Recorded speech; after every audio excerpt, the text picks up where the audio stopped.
calling this video the value of retrospection, and I'm not even sure if retrospection is technically a word, but if introspection is a word, then retrospection can be a word too.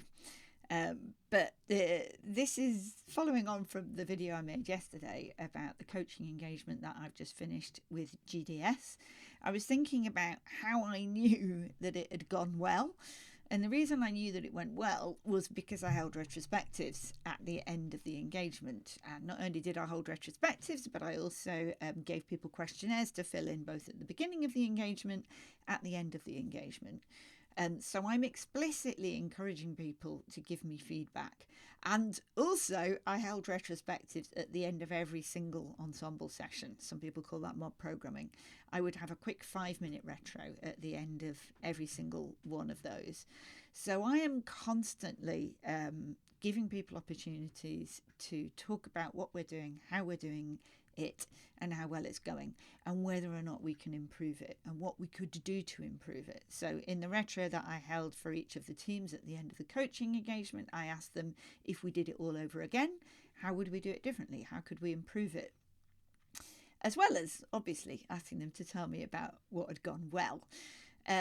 And there are two obvious benefits to this. One is that I, like many other people, am not always great at recognising my own strengths or at seeing what's gone well. And it's really important to know what's gone well so that you can do it again next time, and so that you can think about how you can dial up the good, as Woody Zool says. So how can you not only do the same again next time, but do it even better?